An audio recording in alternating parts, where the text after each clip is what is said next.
I don't know where you grew up or where you call home, but I'm from Stoke-on-Trent. Oatcakes, Port Vale, the friendliest and funniest people on earth. Northern Soul and the rave scene, Shelleys, Kinetic, Golden and the Torch. And of course, Wedgwood and Brindley. Never heard of it? When I was a kid, I'd tell people I was from Manchester because everyone knows Manchester and it's cool. But Stoke? Whew, I'm ashamed to say I never sang its praises. But I was young and stupid. What did I know? And I left Stoke for Manchester, seeking my fortune. That was many years ago, but I've recently returned to the area and I see Stoke now with fresh eyes, and I'm proudly telling people that's where I'm from. I wasn't the only one to have this attitude. Stoke has an unfair reputation, which is absurd given it's affectionately known as the Potteries, a creative city that creates art from dirt and is now named the world capital of ceramics. But despite its incredible industrial heritage, the local and national news just seem to spout negative stories about the place, and everyone talks about its decline. One person is hoping to change all that. One of my old school friends joins me today to talk about Stoke and where it's heading. Simon Davies is an industrial and product designer and co-founder of Protect Pet, a company that sells his inventions that help protect cats from the risk of free roaming. Si has big ambitions for the city. He's hugely passionate about the region and believes it's on the brink of a resurgence, a rebirth. Fed up with seeing a place in post-industrial decline and driving past derelict buildings each day on his way to work, he and some others have set up a community interest company called the Teapot Factory to bring people together and drive change. And he's behind a networking event called the Teapot Tours, the first of which was attended by a few Chamber of Commerce members and some local artists. The idea was to bring together creatives and business people, something Stoke is famous for. The walks are guided by a local history expert and end at a venue with an interesting speaker or even a poet. Brilliant. We wanted to find out more about a city that has so much potential, a proud history, and a network of local creatives determined to make the Potteries legendary once more.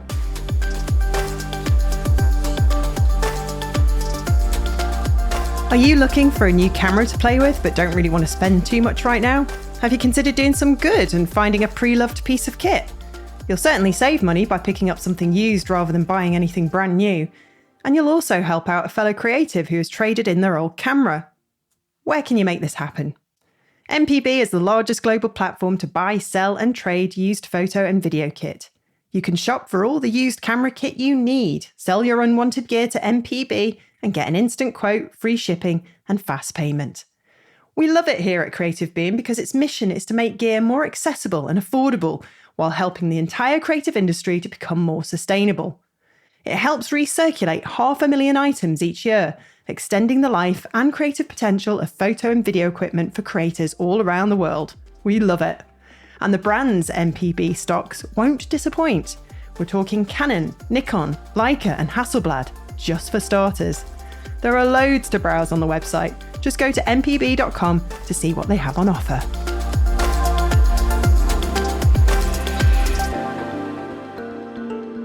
So this topic that we're talking about today, Si, is very close to my heart. I grew up in this area. I got my first job in Stoke. All my family's from here, pretty much.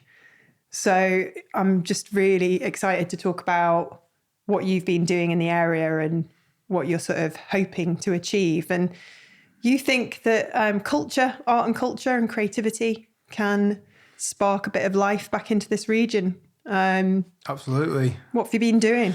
I mean, just to start really from how I kind of got into this, but obviously growing up in the area,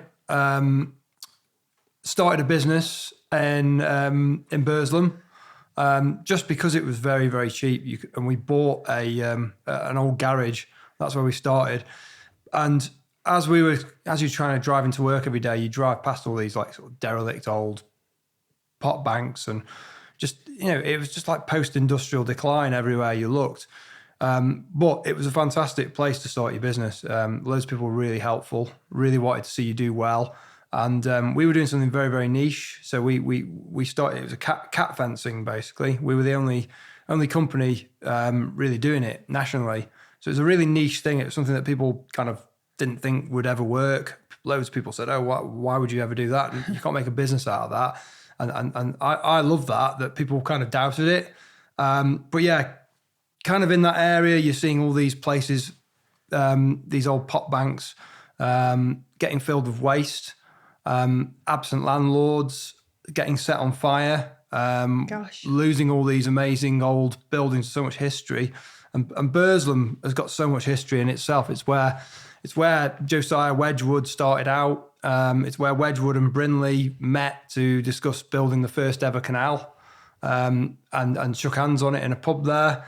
There's so many stories. It's where Lemmy came from.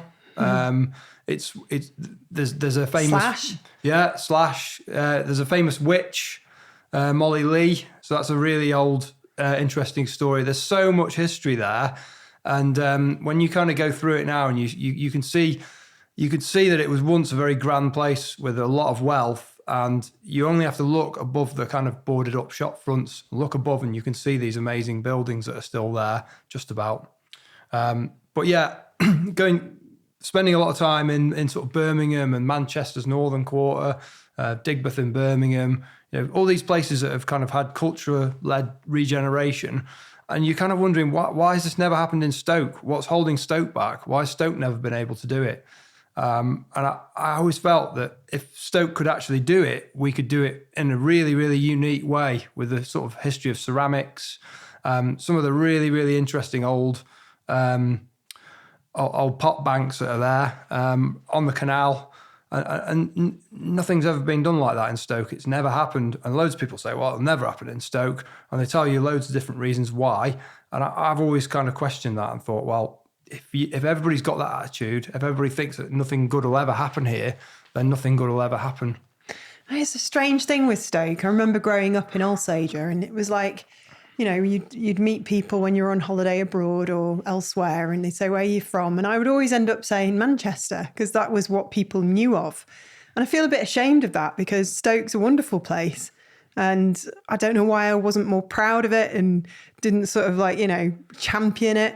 I suppose it's always just had this sort of, defeatist attitude since I've kind of lived there, and it's really sad to see the decline, because remember Hanley on a Saturday used to be sort of buzzing, didn't it? And it had all the good high street shops, and we watched a video on YouTube the other day of a lad going around Hanley, and I just couldn't believe it. Well, there's a lot of like doom stuff out there about Stoke, but I don't really want to talk too much about that, because I mean, all the stories you ever hear about in the news, it's like monkey dust, this horrific street drug that is somehow synonymous with the area, and the Brexit capital. We only ever hear decline, unemployment. That's all you ever hear about in the media about Stoke. But if you scratch the surface, there's so much cool stuff going on there. And it's quite an exciting time for Stoke at the moment. There's loads of like really, really cool things happening there. And I just felt like the time was right to sort of let's see if we can get some positivity going. And let's see if we can do something different. And it all kind of started to, I mean, what I've been doing recently, the teapot tours. I know teapot tours. Yeah, so I know Tom, your other half, came on the last one. He did, yeah. We've basically decided to start doing a sort of networking walk, and it kind of happened organically. So it started with the Chamber of Commerce. Chris, the deputy CEO of the Chamber, came and visited our business, Protect a Pet, and he came around to different places, and he was asking what Stoke needs to do. And I said to him, we need to get back to the canal. And that's where all the fortunes of the city changed. And before the canal was built, they used to have to get all the raw materials in. The china clay had to come in by cart from Cornwall. And basically what this canal enabled the potters to do, they could get their materials in 10 times more volume of materials could come in by canal, because all of a sudden a narrowboat, one horse could pull in 20 tons, not 2 tons. So it basically scaled up the city, and and everything. Stoke's like a linear city, so it's a very unique place. It's 6 towns, and they're in a line pretty much. It hasn't got one centre like most cities have. Most cities have got a city centre, maybe a train station in the city centre, and then everything kind of goes out from that. But Stokes is linear, so it's an unusual 6 towns, place, isn't it? Yeah, and they've all got their own centres.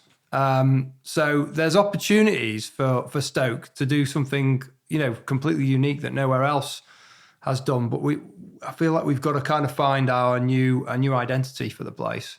But yeah, the Teapot Tour started just with a group of us, and there's probably about 10 people on the first one, and it was a few Chamber of Commerce members, business leaders, a few artists, a few creatives. And then we ended up getting a local historian who came along on the first one, a chap called Andy Perkin from Potteries Heritage Society, just called me out of the blue on the day I was going to do it and said, "Do you want a guide?" So that's how the first one started. And as we were on it, we learned so much stuff that I didn't know from this guy. And I didn't realise that a narrow gauge canal had never been done before. The only other canal was in Manchester. That was the Bridgewater Canal. And this project, Stoke's quite high up, so it needed over 70 locks, and it was 96 miles of canal had to be dug.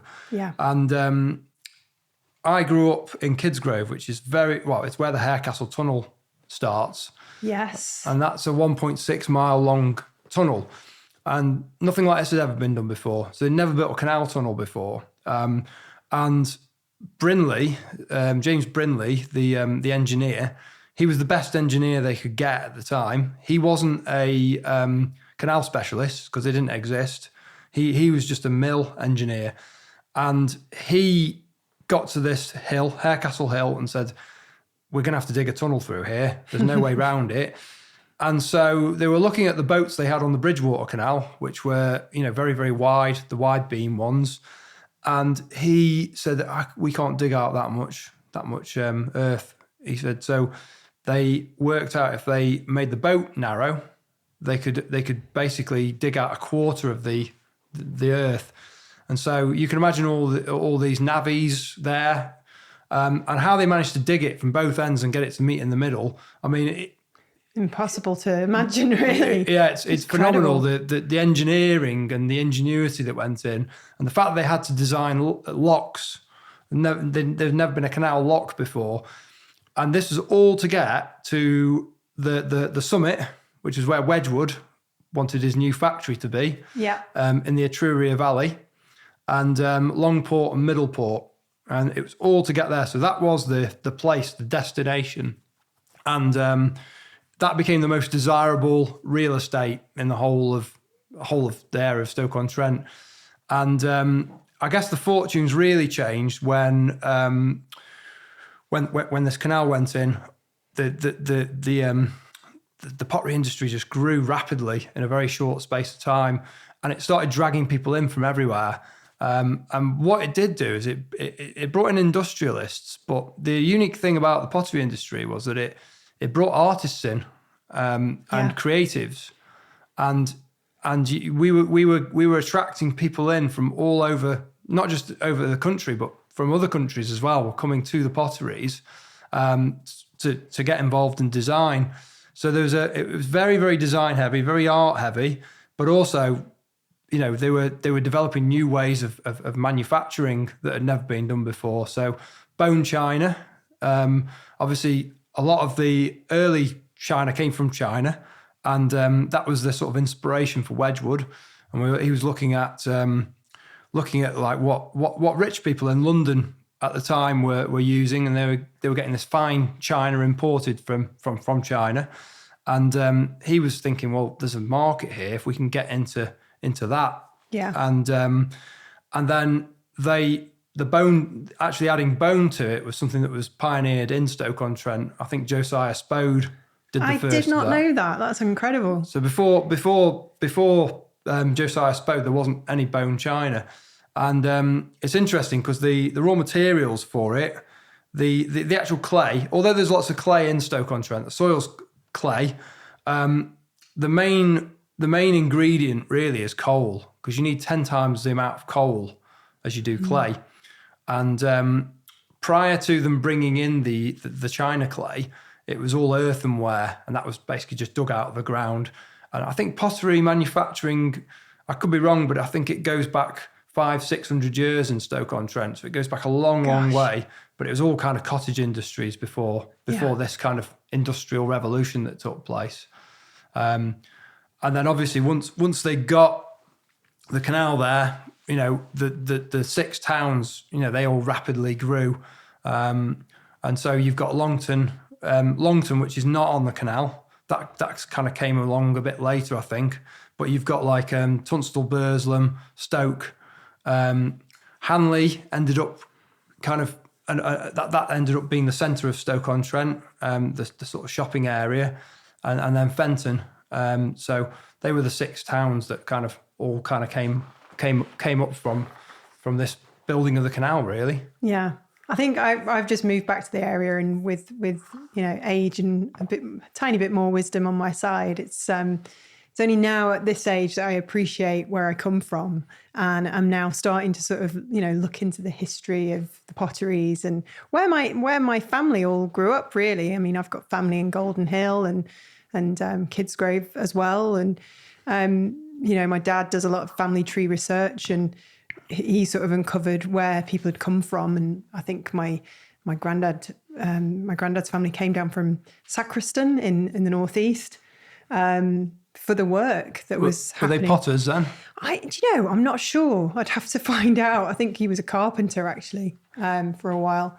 But it's just what you start to appreciate these things, I think, at a certain age, and you realise how much you've missed out on what is essentially a wonderful area. And when I sort of saw the decline of Hanley, I was just, right, this is awful. And then I heard about what you were doing, and I thought, this is great, because you're right. You go to Birmingham and they've transformed.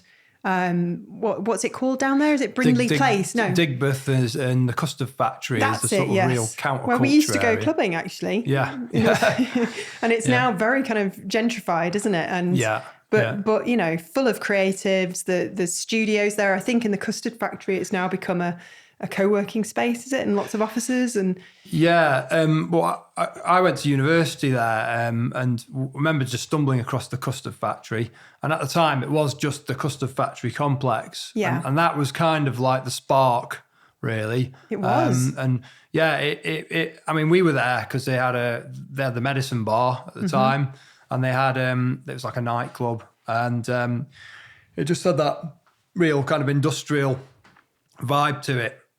It felt like it was tucked away, and it was counterculture. There was street art there. It just felt like it was a really cool place to be. And I mean, going back there now, that whole area has been regenerated, and it's all of the same sort of style. It's like street art. It's previously derelict old industrial buildings, railway arches. It feels really industrial, and it feels like the place to be. The problem with Hanley was that when we were growing up, it had a good nightlife, but it was always, a lot of those places are quite dated, and unfortunately, I mean, it always had a good rave scene. So, I mean, going back to Northern Soul, Kinetic. I never made it there. But, that was the Torch, wasn't it? That's where Tom's parents met.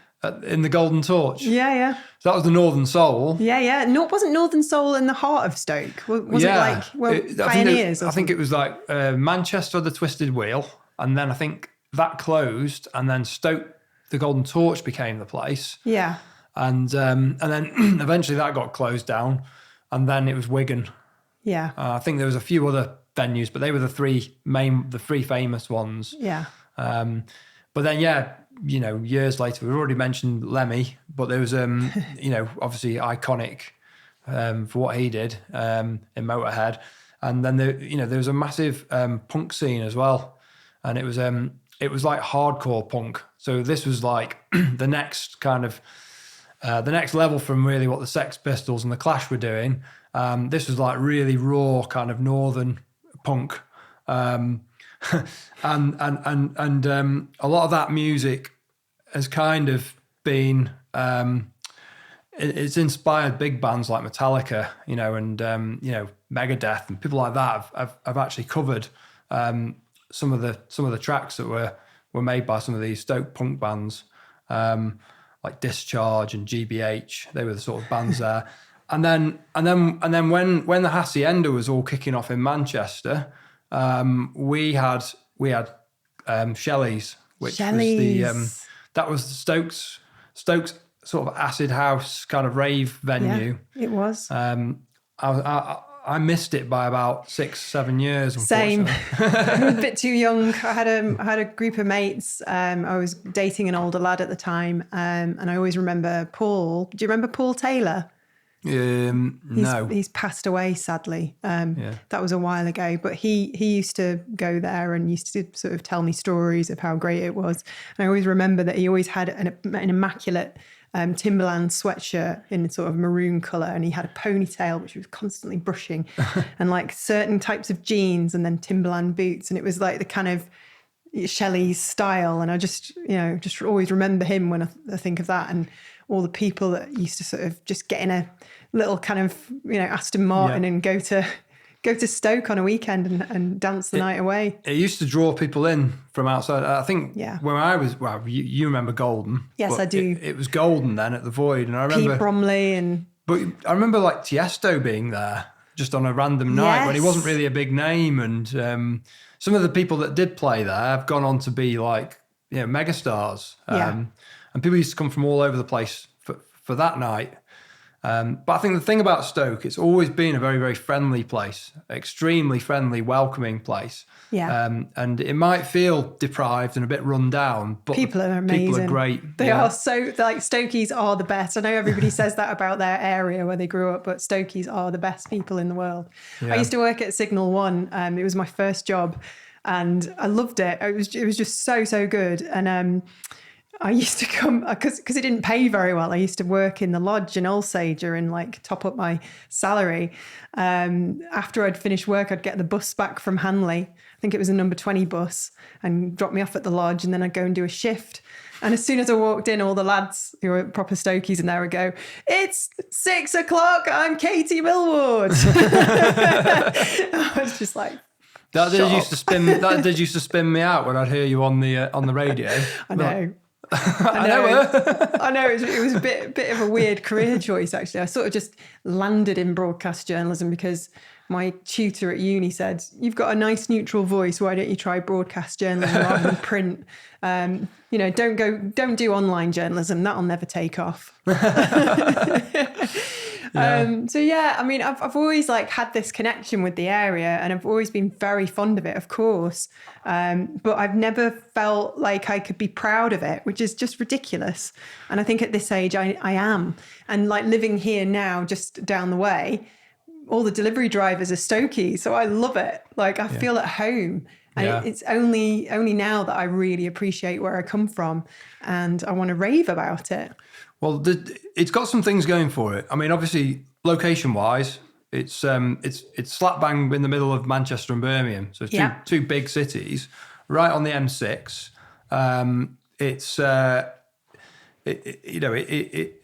For a location as a logistics hub, it's fantastic.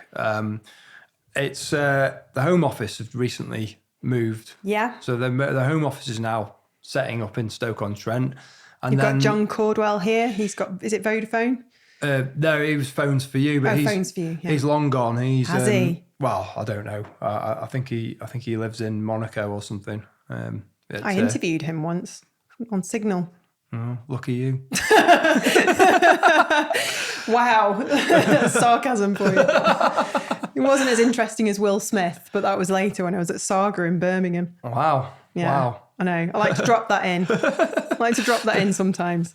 I mean, it's changed so much. I mean, do you remember like Festival Park when that first came out and they did this like amazing, it was like a weird kind of festival. Yeah. And they had like a yellow submarine and there was all these like plants and cable amazing. Car. Well, Well, that area is the area that I'm most interested in. And that is, so Festival Park, if you go back 100 years, it was one of the most industrial polluted, horrible places you could ever imagine. So Wedgwood's factory was there, and so every pot bank back then would have had, I don't know how many bottle kilns there were in Wedgwood's factory, but there was about 2,000 bottle kilns in the whole of Stoke-on-Trent. Wow. And they're all burning coal all day.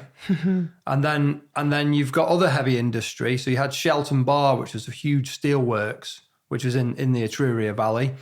And Shelton Bar was actually the inspiration for War of the Worlds. And traveling through, he saw this, when they opened the blast furnaces, it used to glow and it looked like hell, basically. And the canal used to go actually through the middle of the steelworks. It used to go through the buildings. So it was this really, really noisy, filthy environment. Pollution would have been horrific in Stoke-on-Trent. All the buildings were black, from the coal that was burning. And then so you either worked in the steel works, you were a potter, or a miner. They were the sort of big employers in the area. I'd got to say, if I was doing any, I think I'd choose to be a potter. I think they were the better places to work. Yeah, I don't think I could have been a miner. They were amazing. If it wasn't for the miners, this country would not be where it is now. But that was the thing, because the coal was there. The coal didn't have to travel very far to fire all the pot banks. So the coal was really, really important. That was one of the main things. But I find it fascinating that all the creativity that came out of it all came from the ground. So if you think about the clay and the coal and combine them, and then you can make something really, really creative. And creativity is really it's at the heart of Stoke-on-Trent. So, everyone talks about Wedgwood. He's obviously probably the most famous potter, but he was an artist before he was an industrialist. And you can see that in all the buildings that he created. So his factory in the Etruria Valley was a beautiful facade on it, absolutely beautiful. And he wanted to landscape. He wanted a lake in front of it. Wow. And Brindley put his foot down and said, "There's not enough water. There's not enough water. We're not doing the lake. It's too extravagant." But he built his house looking out over the factory, and the house is still there on Festival Park. It's now a hotel. Is it the Britannia? It's the Moat House Hotel. Moat House Hotel. That's it. That's it. And that's that opposite Waterworld. Yes, yeah. So that's looking out over where the factory used to be. But yeah, there's been a lot of regeneration there. Some of it, it's good that it's in use. There's about 8,000 people employed on that site in Festival Park. But I've got to say, it's quite soulless. Yeah, it's essentially a retail park, isn't it? Yeah. And a cinema, is the cinema still there? The bowling? So you've got the retail park, which kind of killed Hanley. Stopped people from going into Hanley. Yes, I think so, yeah. You've also got Bet365, which is now the biggest employer in Stoke-on-Trent. Yeah. And you've got that on the exact spot where Wedgwood's factory used to be. Yeah. You've got Vodafone are there. You've got some other quite big businesses that are all setting up in there, and they're moving, they're spreading out. So you've got some really big kind of warehouse units that are going on there.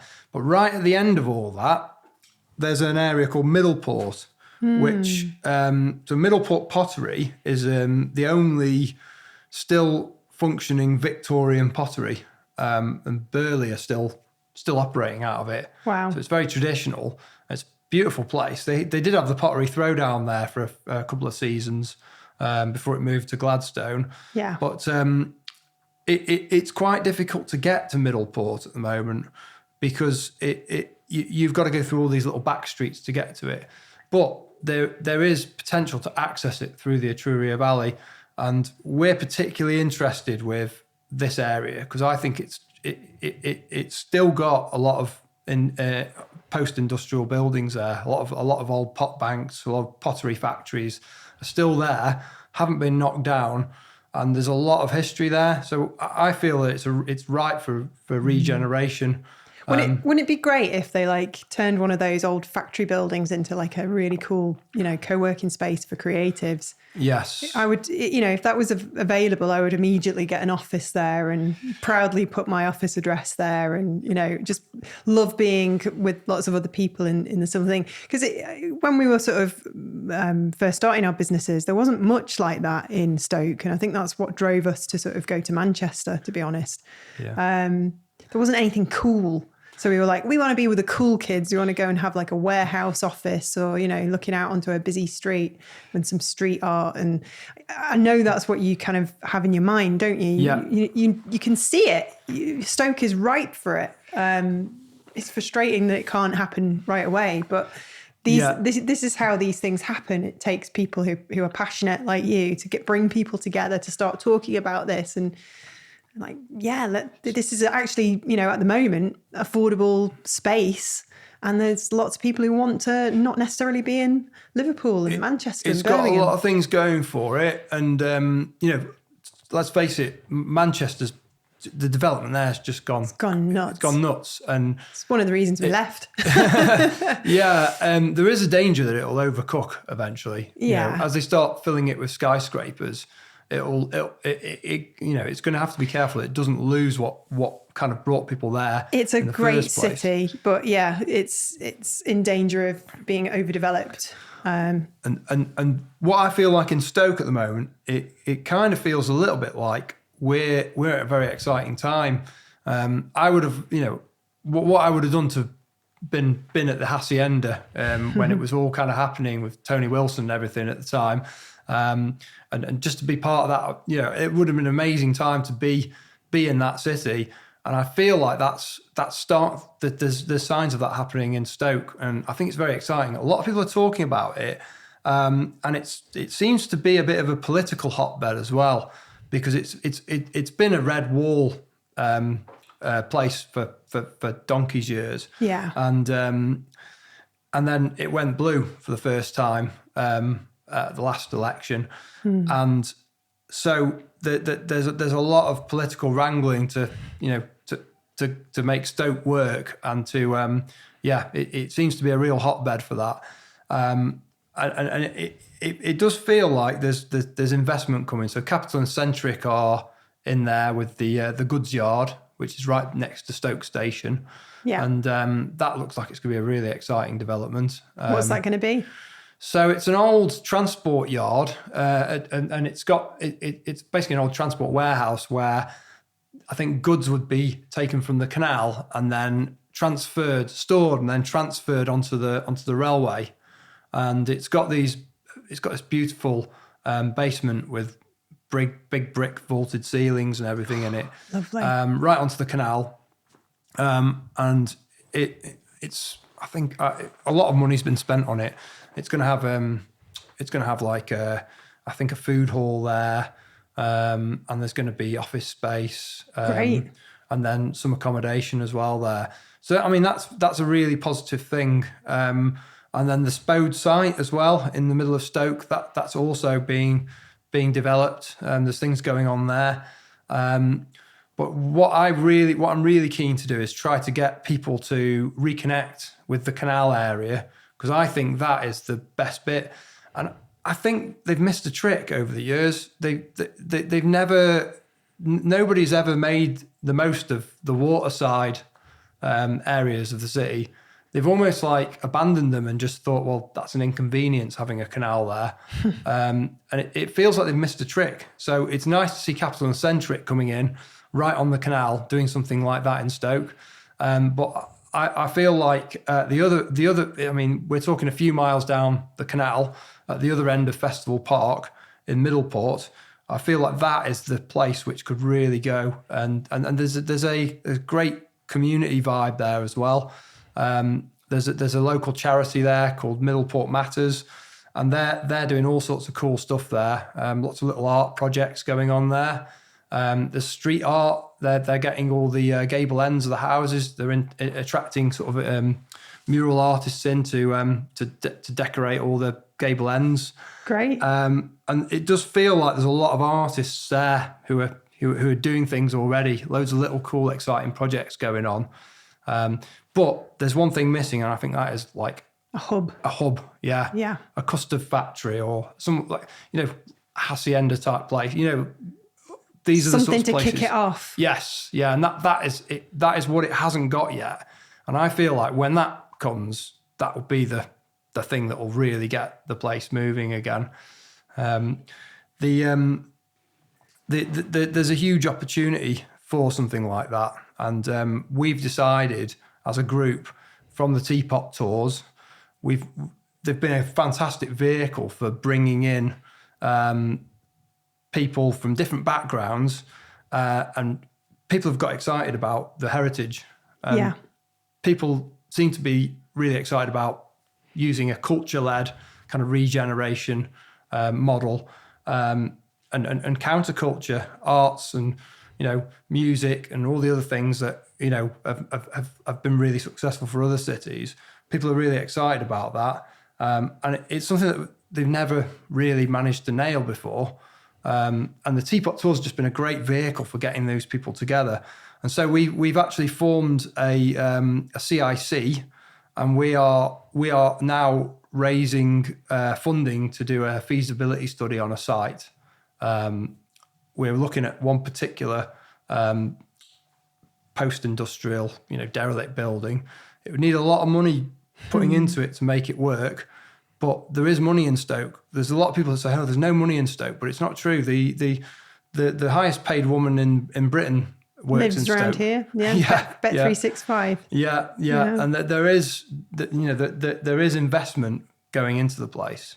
So we want to be somewhere where we can actually, I guess, direct it a little bit. And our movement now is gaining popularity, and we're getting a lot of people noticing us now, which is great. We went to the same school. Are you finding like lots of your friends who might have moved away, gone to London, Manchester, wherever, you finding that a lot of them are coming back? Yeah, you are. I'm noticing that actually. Like myself included. Yeah. One of the biggest challenges that the place has got is the brain drain. And people obviously want an opportunity. People who have got a bit about them quite often think, well, it's going to be hard to get a good job here. It's going to be hard to, have the career I want here. So they move away. Pandemic helped though, didn't it?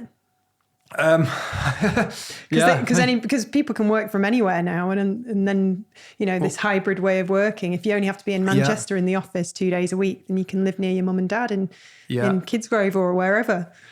I think there is, like, I haven't mentioned it, but there's a bit of a tech cluster starting in Stoke-on-Trent. So I'm starting to meet quite a few smallish businesses that are in that sort of creative. There seems to be a bit of a creative cluster in Stoke Town. There's animation studios popping up. Great. And one thing Stoke's got, Stafford University's got the largest computer game design. It's also got a good journalism course. Yeah. It's a good university. So they seems to be a lot of graduates coming out and there's quite a few different courses that are all for computer game design there. So it'd be really nice if that could be that could take off. And some of these buildings lend themselves really, really well. Some of these old pot banks, because they were quite narrow and they only had natural light. So they're very, very light. They're not very good for residential, but they're great for office space. And they that's what people want when they're in an office. So a spout site in Stoke, there's quite a few creative businesses that have set up there. In the old pottery buildings, and I'm really excited about this sort of tech cluster that I can see forming. But sadly, there's not much pottery manufacturing left in the area, so they've got to find a new thing, and they do. Yeah, definitely a new identity. This podcast is proudly brought to you by NPB, the largest global platform to buy, sell and trade used photo and video kit. Every week we'll be chatting with photographer and NPB ambassador Ian to gather some tips and advice for all you photography enthusiasts out there. What are we looking at this week, Ian? So this week, we're talking about the main benefits of mirrorless cameras. So the main one is size. Maybe not so much the prosumer pro end. Lenses are getting a bit smaller and lighter, but balance is still very, very important. However, in the mid-range and the compacts is where the true benefits can be seen. So the lack of a mirror box, like what DSLRs have, removes a lot of weight. Secondly, we have shutter speeds, which can be a lot faster as there is no mirror to get out of the way, which is a mechanical component, which, like I said, it has to get out of the way to allow the image to be exposed. And thirdly, we have image quality. So because there is no mirror flipping up and down, lenses can be made with much less compromise as the rear elements can sit closer to the sensor, giving us sharper images edge to edge. Size matters. Thanks, Ian. Sounds great. If you'd like to find out more about anything Ian discussed today, then do check out mpb.com.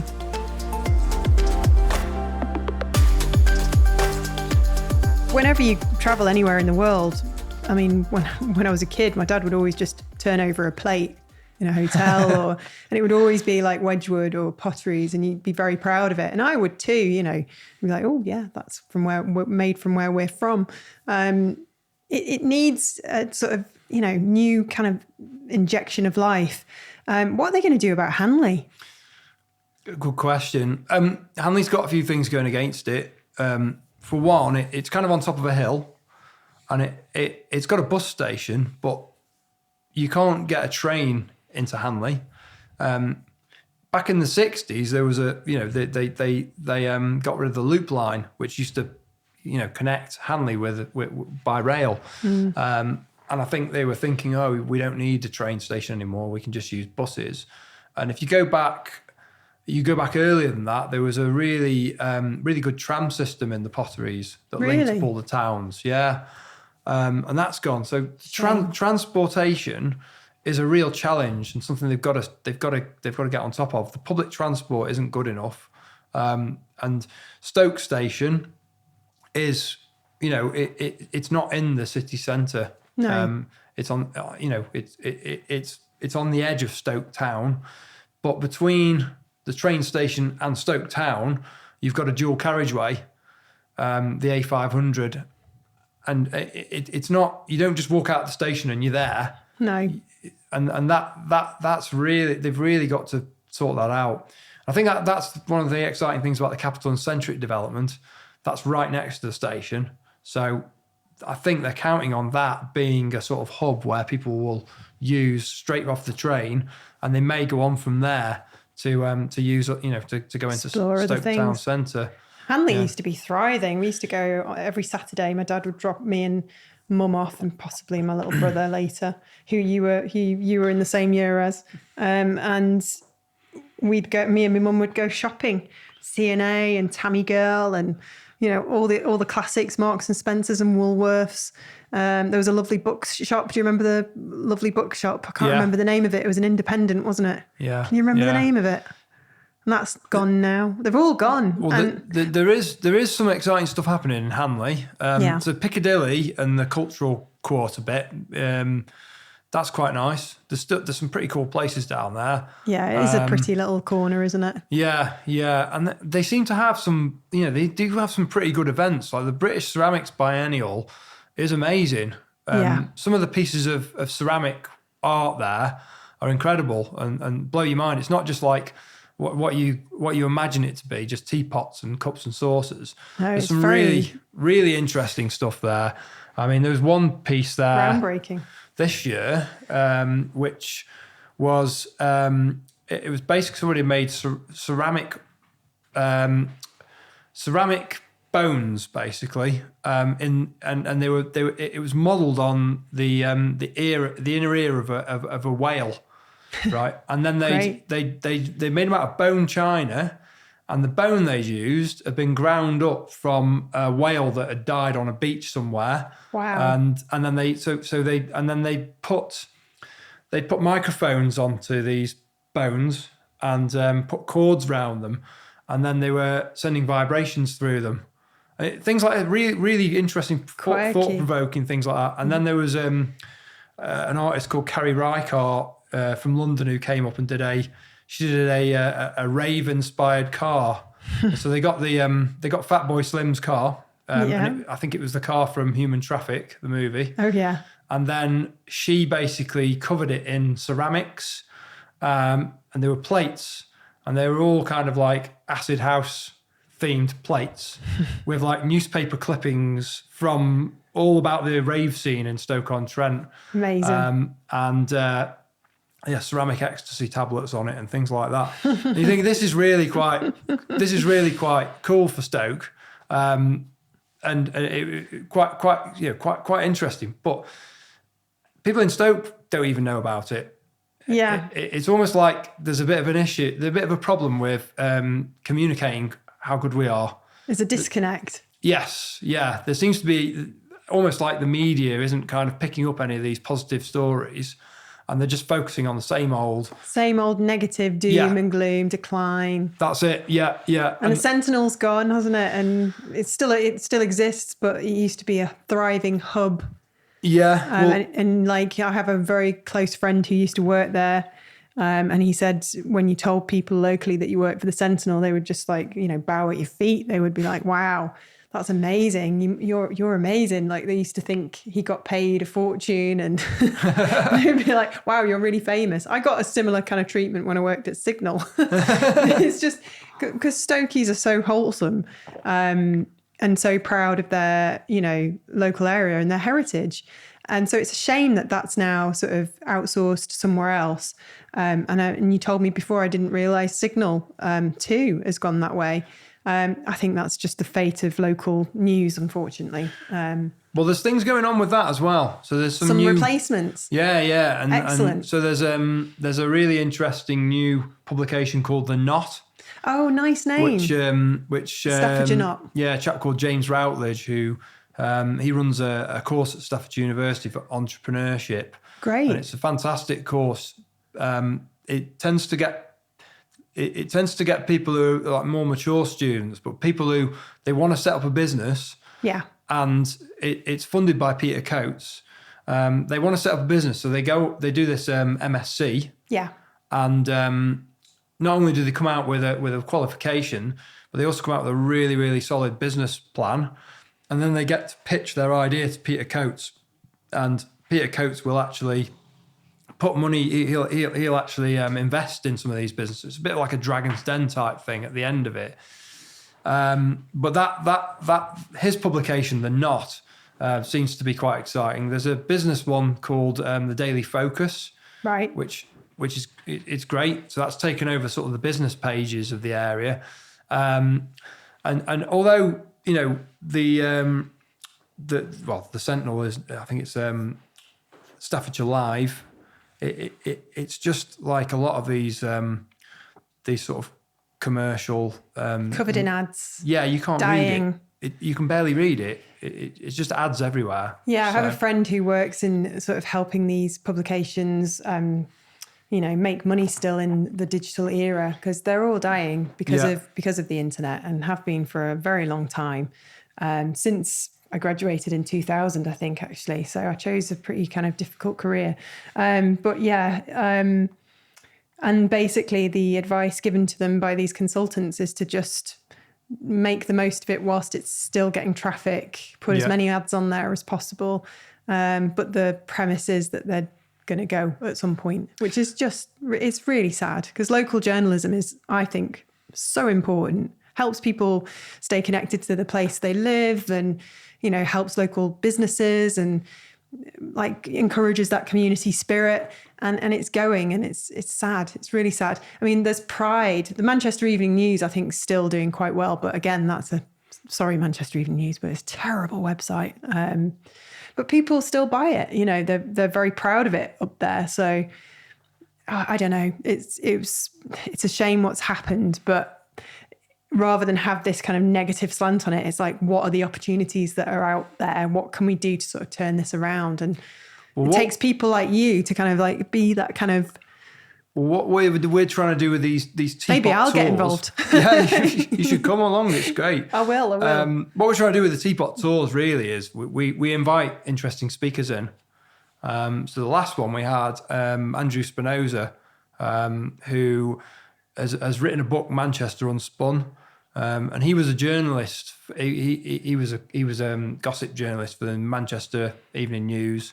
Fun. Back in the time when you had Manchester and all the sort of bands were coming through. Yeah. He was there from like the late 70s right through to today. So he's kind of seen the growth of Manchester, and he's seen how it all kind of came from the music scene. The counterculture came first and the development came after. And in Stoke, the council, I think, over the years have tried to skip all that counterculture and they've just tried to go straight for a shiny building or a skyscraper, and they just end up being white elephants because they've missed those key steps. So we were trying to uncover really how Manchester managed to do it, and how Stoke at the similar time, Acid House, had Shelleys, had this sort of music scene that was attracting people in from everywhere. Yeah. Why didn't Stoke manage to do it? What was different? And it was really interesting, but it was a few things came out of it. Manchester never had a cheesy slogan. It wasn't like, let's get Manchester moving or anything like, there's no cheesy slogans. No. It was a bunch of misfits. They weren't particularly commercial about it. I don't think the Hacienda made it. I think it lost a lot of money. But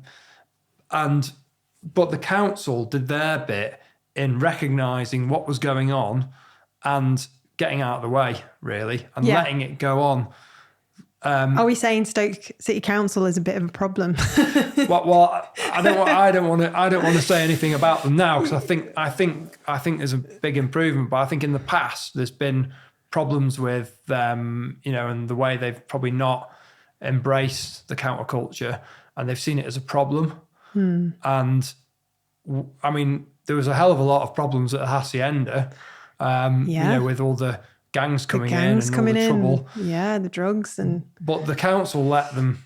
They got away with murder for quite a long time, and the police were desperate to shut it down. This all came out in Andrew's talk that he did, and he said the police were lobbying the council and saying, "When are you going to shut this place down?" And the council like, "We're not shutting it down because we can see what it's doing for the area, and we can see that people are getting inspired by this." And we can see, and people are talking about Manchester all over the world, and it's got a scene, and it didn't have one before. And what he talked about in his talk, I thought was so interesting, because it was when he arrived in Manchester, the way he described it, he described what Stoke is like to me. Yeah. I think he described it as falling into the dustbin of history. Nobody lived in the city centre, and it was just full of derelict buildings.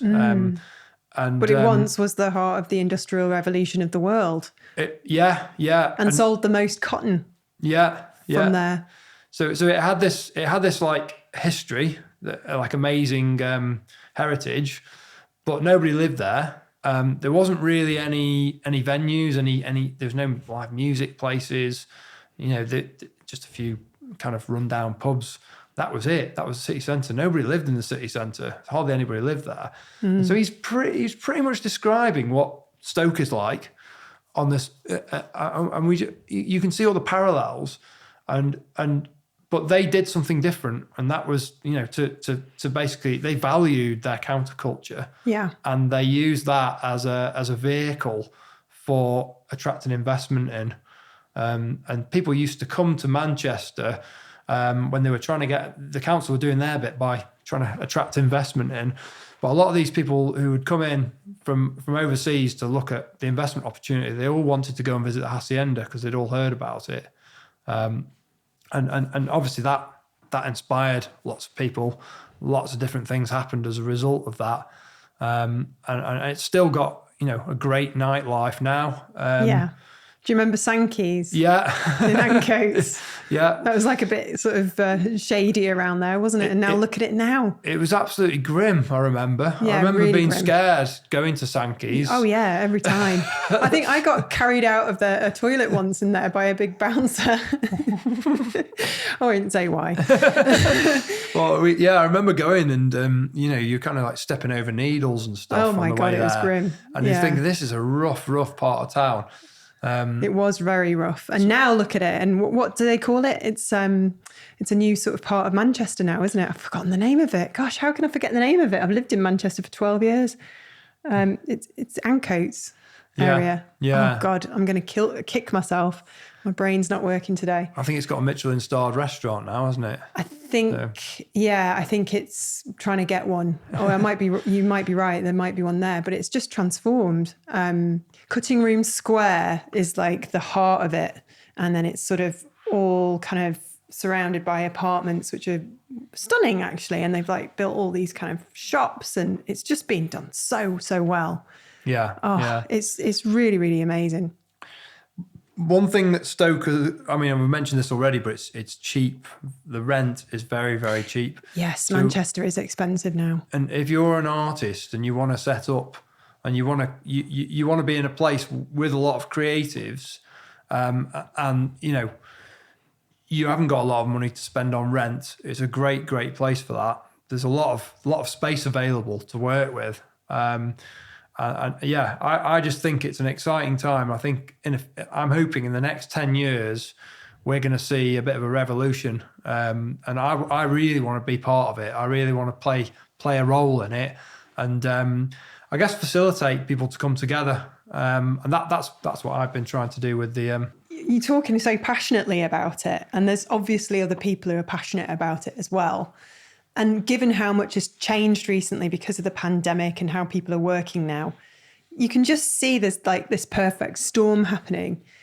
People are like trying to find alternatives, I think, and how to live. And, I've done a lot of podcasts over the last 3 or 4 years and people are fed up with high costs and being on the treadmill. Yeah. So like coming to a place like Stoke and having this opportunity to, enjoy what they might have, had 10 years ago when Manchester wasn't as expensive. I mean, I remember we got office space for £400 a month and apartments were really cheap to rent. And it was just a really exciting time. This was I'd say about 12 years ago when we first moved there. It was barely anybody living in the city centre and everyone was starting to come in.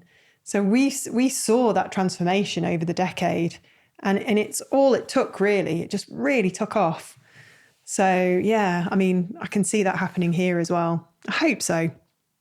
Yeah, me too. Yeah, it's going to be an interesting time. So what would you really like to sort of see happen next? What's the next step? So, well, for us, we've got some really exciting ideas for creating interactive tours. Oh, right. I mean, I'm limited on these tours to about 40 people. Right. I've never charged anybody anything for it. They've always been free. And what's great is because people can see what we're doing, what we're all about, what our vision is, people offer to get involved and people are happy to give up their time. We've had chefs coming and doing food. Wow. And not charging anything, saying, look, I just want to be part of this. I want people to see what I'm doing and I want to say that I'm part of it. So, because they want to get on board. We have some great speakers. We've had spoken word. We've had poets coming along, doing some spoken word. We've had like a local, a beer supplier supplying beer for the end of the tour. For free. That's nice. So I'm on the scrounge all the time. If anybody's got anything to offer, I'm all ears. And I get some really, really interesting people getting in touch now. And it's weird. It's a bit like I guess it's a bit like a tree really. You speak to one person, and then they'll say, oh, have you spoke to and you end up going down all these like sort of rabbit holes almost, meeting lots of different people doing creative things. But what we want to do, because we can only do 40 people in one tour at the moment, we want to create an interactive trail. The thing with Stoke is the way it's laid out, because it's not, we talked about this, with it being linear and the canal is obviously in the valley. The best way to see it is by canal footpath or by boat. And we'd love to see it being used a bit more for leisure. And we want to create this interactive trail. So we've got some great ideas, but the last tour we used QR codes. Nice. So we had a guide. We had a lady called Jenna Goodwin. She's the red-haired Stokey. She's like a local historian with a YouTube channel. And she guided the tour. And she came along with a load of QR codes on a piece of paper. And so as we were going along, you could scan a QR code. So we're at 0.9 now. Scan that QR code. And then you could see where you're standing now next to Bet365. And then you could see what it would have looked like 100 years ago. Yeah. And you could see bits of it that were still remaining. Oh, nice. You go, that wall's still there and that bridge is still here. Oh, lovely. And then, so we would like to create something that is interactive, that can allow lots more people to get involved and get inspired by the heritage. And I've had some really interesting offers, but I was recently talking to a guy with an animation studio. Company's called Carson Waterman, and Dan Waterman's got this amazing idea to create an augmented reality, basically a tour where you can look through your phone and see how the steelworks would have been 100 years ago, all geolocated. His original idea was to put it on an actual boat with smart glass that you can kind of activate. So it goes from glass to being a screen, and you can see out the window and you can see how it would have been, and it would all be animated. We've got the skills in the city to do that sort of thing. There's people obviously at Staffordshire University who use Unreal Engine and Blender and all this software that could actually do that. It's just we're trying to get some funding now so we can start to take some of these projects on, and that's why we started the CIC. So we've just launched the Teapot Factory CIC. What's CIC stand for?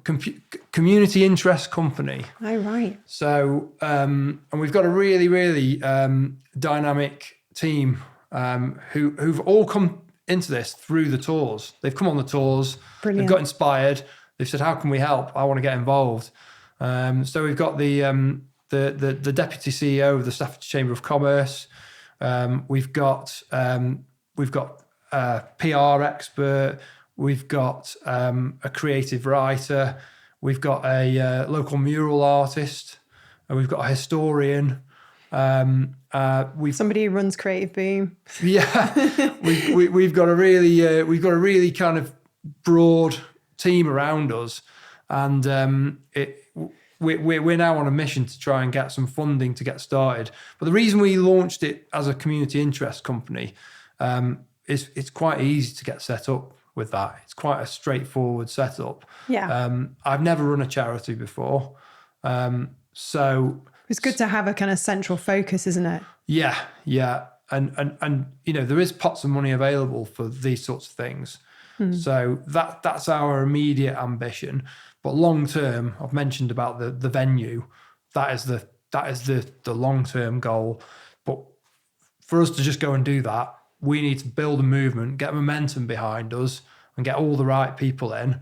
And we also need to build trust as well, because we need the council to trust us. They need to see that what we're doing is bringing people into Stoke, and people are noticing the place again. And it's exciting. Yeah. So it's kind of like coming together of heritage, culture, and business. And we want to kind of get business and all these other sort of facets together and create something really, really strong.